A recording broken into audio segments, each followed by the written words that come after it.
வணக்கம் மக்களே, நாம் இந்த ஆரோக்கியமான பதிவில் பீர்க்கங்காயில் நிறைந்துள்ள மருத்துவ நன்மைகளை பற்றி நம்ம விளக்கமாக பார்க்க போகிறோங்க. நம்ம ஒரு நாளைக்கு ஒரு கப் பார்த்திங்கன்னா தோராயமாக ஒரு 100லேருந்து 150 கிராம் வரைக்கும் பீர்க்கங்காயை சமைத்து சாப்பிட்றது அப்படின்றது போதுமானது. அது நம்மளுடைய செரிமானத்திற்கும் உதவிகரமாக இருக்கும்.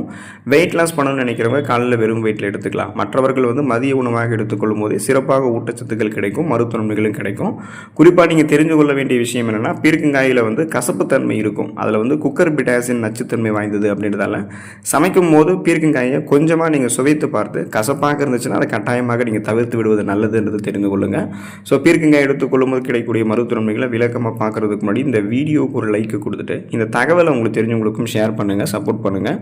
இது போன்ற அப்டேட்ஸ்களை நீங்கள் தொடர்ந்து பார்க்குறதுக்கு நம்மளுடைய ஹெல்த் நியூஸ் தமிழ் சேனலை மறக்காமல் சப்ஸ்கிரைப் பண்ணி வச்சுக்கோங்க. பக்கத்தில் இருக்கக்கூடிய பெல் ஐக்கானையும் ப்ரெஸ் பண்ணி ஆல் அப்படின்ற ஆப்ஷனையும் செட் பண்ணி வச்சுக்கிட்டீங்க அப்படின்னா நாங்கள் போடக்கூடிய எல்லா அப்டேட்ஸும் உங்களுக்கு நோட்டிஃபிகேஷன் அடிக்கடி சரி வாங்க மக்களே, இப்போ வீடியோக்குள்ளே போயிடலாம். நம்முடைய உடல் எடையை எந்த விதமான பக்க விளைவுகளும் இல்லாமல் ஆரோக்கியமான முறையில் குறைக்கிறதுக்கு பீர்க்கங்காய் உதவி பண்ணுங்க. அதுக்கான காரணம் என்னென்னா, குறைந்த கலோரிகள் பீர்க்கங்காயில் இருக்குது. ஸோ பீர்க்கங்காயில் மிக குறைந்த அளவே கலோரிகளும் கொழுப்பு சத்துக்களும் இருக்குது. அதை தவிர்த்து உங்களுக்கு பார்த்தீங்கன்னா ஃபைபர் என்று சொல்லக்கூடிய நார் சத்தும் இருக்குது. அப்போது பீர்க்கங்காயில் இருக்கக்கூடிய அதிகப்படியான நார் சத்து, அந்த டயட்ரி ஃபைபர் நீண்ட நேரத்திற்கு வயிறு நிரம்பிய ஒரு உணர்வு உங்களுக்கு கொடுக்கும். இதனால் அடிக்கடி பசி எடுக்கிறது கட்டுப்படுத்தப்பட்டு உடல் எடையை குறைக்க முயற்சி செய்கிறவங்களுக்கு இது சிறந்த உணவாக அமையுங்க. ஸோ குறிப்பாக பார்த்தீங்கன்னா, நம்ம வெயிட் லாஸ் பண்ணணும் அப்படின்னாலே அதிக கலோரிகள் நிறைந்துள்ள உணவுகள் எல்லாம் எடுத்துக்கொள்ளக்கூடாது. அப்படி எடுத்துக்கிட்டோம்னா உடல் எடை அதிகரிக்கப்படுமே தவிர குறையாது. அப்போ நம்ம எடுத்துக்கொள்ளக்கூடிய உணவுகள் குறைந்த கலோரிகள் இருக்கக்கூடிய உணவுகளாக தான் இருக்கணும்.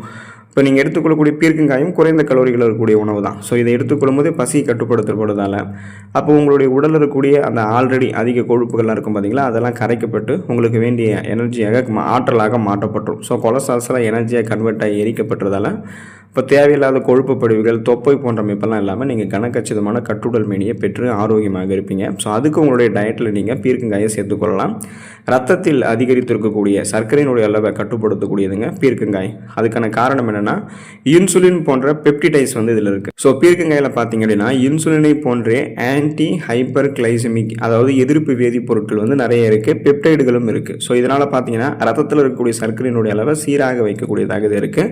இது ரத்தத்தில் சர்க்கரையினுடைய அளவு திடீரென உயர்வதை முன்னாடியே தடுத்து குளுக்கோஸோடைய அளவை எப்போதுமே கண்ட்ரோலாக பராமரிக்கிறதுக்கு உதவி பண்ணுது. இதனால் உடனடியாக நம்மளுடைய ரத்தத்தில் சர்க்கரையினுடைய அளவு அதிகரிக்கப்படுறது போன்ற பிரச்சனைகள் நமக்கு ஏற்படாது. அப்போ நாளடைவில் தொடர்ந்து பீர்க்கங்காய் நம்ம உணவுகளை சேர்த்துட்டு வரும்போது படிப்படியாக சுகர் ப்ராப்ளத்தை நம்ம விடுபட்டுடலாம்.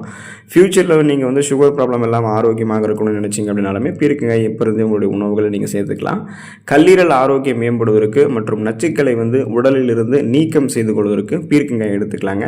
டீடாக்டிஃபிகேஷன் ப்ராசஸ் உங்களுக்கு சூப்பராக நடக்கும். அதாவது கழிவு நீக்க வேலை சிறப்பாக நடக்கும். நச்சுக்களை பீர்க்கங்காய் தான் வெளியேற்றும். பீர்க்கங்காய் கல்லீரல் செயல்பாட்டை ஊக்கப்படுத்தி ரத்தத்தில் இருக்கக்கூடிய நச்சுக்களை, அந்த டாக்ஸின்ஸை வெளியேற்றுவதற்கு உதவி பண்ணும். இதனால் மஞ்சள் காமாலைக்கு மருந்தாகவே பீர்க்கங்காய் செயல்படுதுன்னு சொன்னால் நீங்கள் நம்புவீங்களா? ஆனால் அதுதான் உண்மை. பாரம்பரிய மருத்துவத்தில் பார்த்தீங்கன்னா மஞ்சள் காமாலை நோயால் பாதிக்கப்பட்டவர்களுக்கு பீர்க்கங்காயை சாறாக கொடுக்கும்போது அல்லது சமையல் பண்ணி ஒரு சிறந்த இயற்கை மருந்தாக கொடுக்கலாம். ஸோ அப்படி கொடுக்கும்போது அவங்களுடைய ரத்தத்தில் நச்சுக்கள் அதிகரிக்கிறது, அதாவது பிலிரூப்பினுடைய அளவு அதிகரிக்கிறதால மஞ்சள் காமாலை நோய் ஏற்படுறது, கல்லீரல் பாதிப்படைகிறது, இந்த மாதிரி எந்த பிரச்சனையுமே இருக்காது. இப்போ கல்லீரலில் இருக்கக்கூடிய நச்சு கழிவுகளை நீக்கிக் கொள்ளலாம், கல்லீரலில் படிந்திருக்கக்கூடிய கொழுப்பு படிவுகளை அகற்றிக் கொள்ளலாம், ரத்தத்தில் கிருமிகள் இருந்ததுன்னா அதையுமே சுத்திகரித்து கொண்டு நலமாக இருக்கலாம். நம்மளுடைய உடம்புகளில் இருக்கக்கூடிய நச்சு கழிவுகள் பெருமளவு வெளியேற்றப்பட்டு விட்டாலே பல்வேறு விதமான நோய்கள் ஏற்படாமல் நம்ம நலமோடு வாழலாம். உடல் நலம் எப்போதுமே ஆரோக்கியமாக இருக்கும். அப்போ நச்சுக்களை வெளியேற்றக்கூடிய அந்த செயல்முறையை செய்யணும்னா பீர்க்கங்காயை நம்மளுடைய உணவுகளை எடுத்துக்கொள்ளணுன்றதை நீங்கள் தெரிந்து கொள்ளுங்கள். செரிமானத்தை மேம்படுத்தக்கூடியதுங்க பீர்க்கங்காய். ஸோ இது கான்ஸ்டிபேஷன் அப்படின்னு சொல்லக்கூடிய அந்த மலச்சிக்கல் பிரச்சனை நமக்கு தீர்வு கொடுக்கும். பீர்க்கங்காயில் இருக்கக்கூடிய நார் சத்து மற்றும் செல்லுலோஸ் இது செரிமான மண்டலத்தை சீராக வைக்கிறதுக்கு உதவி பண்ணுது. இதனால் குடல் ஆரோக்கியத்தை மேம்படுத்துது. ஸோ பீர்க்கங்காய் குடலில் இருக்கக்கூடிய கழிவுகளை எளிதில் வெளியேற்றி மலச்சிக்கல் மற்றும் மூல நோய் பிரச்சனைகள் நமக்கு குணப்படுத்தி மீண்டும் வராமல் தடுக்குதுங்க. ஸோ இதனால் பார்த்தீங்கன்னா நீங்கள் சாப்பிடக்கூடிய உணவுகளை செரிக்க வைத்துக் கொள்ளலாம். செரிமானமான உணவுகள் ஊட்டச்சத்துக்களை உறிந்து கொள்ளலாம்.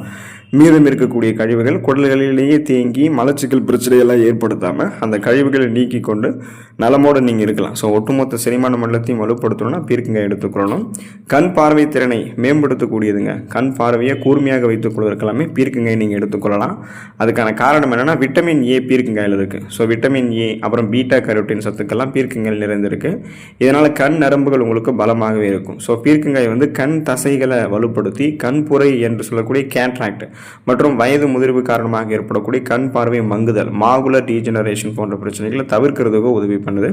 அப்போது நமக்கு வந்து இந்த கூர்மையான கண் பார்வை என்பது எப்போதுமே இருந்து கொண்டு இருக்கும். அப்போ கண் பார்வை குறைபாடு அப்படின்றது ஏற்படாது. ஸோ கண்கள் தொடர்பான பிரச்சனைகளை குணப்படுத்தி மீண்டும் வராமல் தடுத்துக் கொள்வதற்கெல்லாமே தொடர்ந்து பீர்க்கங்காய் நம்முடைய உணவுகளை சேர்த்துக்கொள்ளலாம். நீங்களும் பீர்க்கங்காய் எடுத்துக்கொண்டு உடல்நலத்தை ஆரோக்கியமாக பராமரித்துக் கொள்ளுங்கள். நலமோடு வாழுங்கள். அடுத்த ஆரோக்கியமான பதிவில் மறக்காமல் சந்திப்போம். நன்றி மக்களே.